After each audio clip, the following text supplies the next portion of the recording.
অভিনন্দন জানাচ্ছি এবং আমি আশা করছি আপনাদের পরিশ্রম ইনশাআল্লাহ ব্যথা যাবে না। আগামীকালকে এখানে জাতীয় নেতৃবৃন্দ আসবেন।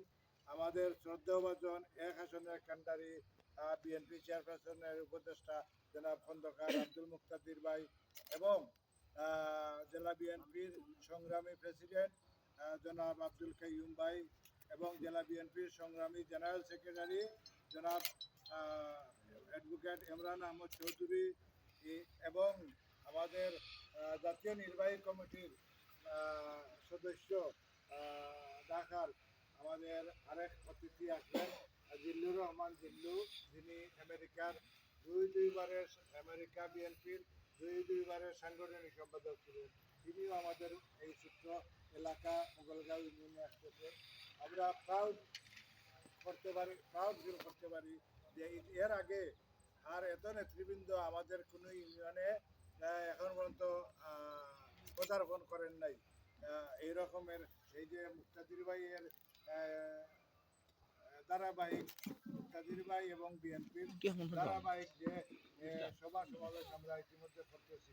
তো আজকে আমরা প্রাউড ফিল করতে পারি যে আমাদের ভাগ্য হয়েছে যে ওনারা এত সব নেতৃবৃন্দ আমাদের অত্র এলাকায় আসতেছে, যার জন্য আমি প্রত্যেকটি ওয়ার্ডের আমার নেতৃবৃন্দকে আকুল আবেদন জানাবো যে আপনারা ইনশাআল্লাহ আগামীকালকে সকাল থেকে প্রস্তুতি নিয়ে প্রত্যেকটি গ্রামে গঞ্জে প্রত্যেকটি বাড়িতে ঢুকে লোকজন আমাদের বিএনপির লোকজনকে সমবেত করবেন এবং মিছিল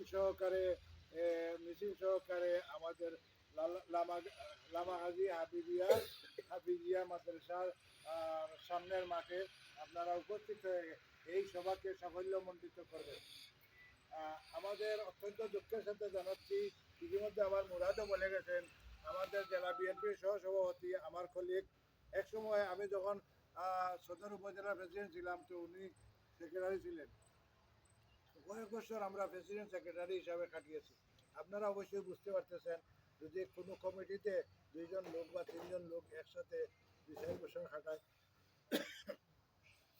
তাহলে একটা গুড সম্পর্ক গড়ে ওঠে বা পারিবারিক সম্পর্কের চেয়েও শক্ত সম্পর্ক, আত্মীয়তার বাঁধনের চেয়েও বেশি আত্মীয়তা হয়ে ওঠে।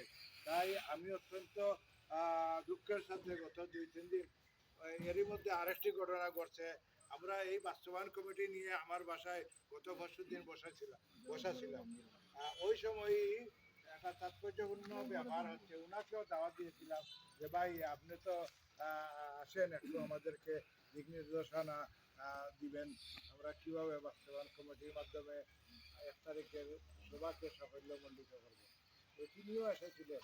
তিনির সাথে আমাদের লাস্ট ফটোগ্রাফ, আমরা একটা সভা শুরু করার আগে একটা ফটোগ্রাফ উঠিয়েছিলাম। এটা তিনির সাথে আমাদের লাস্ট ফটোগ্রাফ বাইরে।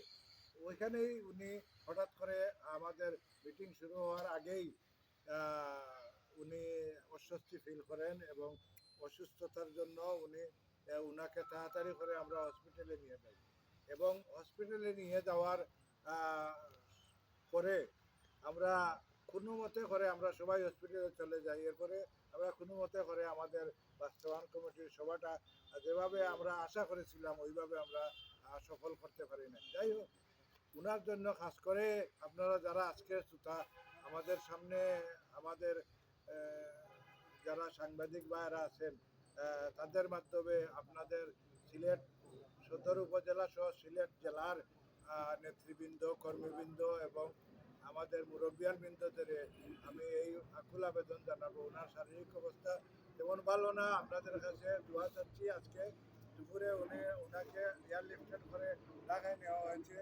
আপনারা ওনার জন্য খাস করে দোয়া করবেন যেন আল্লাহ তাআলা ওনাকে সুস্থতা দান করে আমাদের মধ্যে ফিরিয়ে দেন।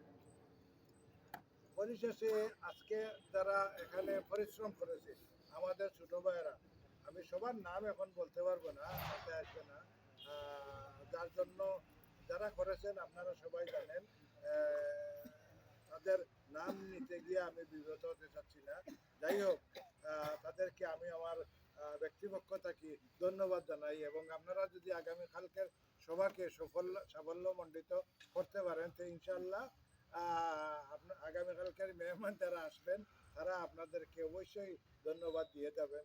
আপনারা ধন্যবাদ পাওয়ার অবশ্য ভাগিদার হবেন। আমাদের আজকের এই যে আয়োজন আপনারা দেখতেছেন, বা কালকে আমরা 8 সেট মাইক চতুর্দিকে লাগাবো, আমাদের এটা বাস্তবায়ন কমিটির সিদ্ধান্ত। এবং আজকেও আমরা মাইকিং করেছি, আগামীকালকেও ইনশাল্লাহ সকাল থেকে মাইকিং হবে 4টা পর্যন্ত মাইকিং করব। এবং এর সাথে আমাদের এই জাঁকজমকপূর্ণ যে স্টেজ এবং ইয়ে হচ্ছে এখনো কমপ্লিট হয় নাই, এগুলার দাতা আমাদের আমেরিকান প্রবাসী আমাদের এক ছোট ভাই আমিরুদ্দিন। একসময় উনি ছাত্র দলের রাজনীতি করে গেছেন। তো উনাকেও আমরা ধন্যবাদ জানাতে কৃপণতা করব না। আশা করি আপনারাও ধন্যবাদ জানাবেন। পরিশেষে আপনারা সবার সুস্থতা কামনা করে এবং আপনাদের কাছে দোয়া চেয়ে আগামী কালকের জনসভা যেন আমরা আমাদের মতো করে সফল এবং সার্থক করতে পারি, এই আশাবাদ ব্যক্ত করে আপনাদেরকে ধন্যবাদ জানিয়ে আমার বক্তব্য আমি এখানে শেষ করছি। আল্লাহ হাফিজ।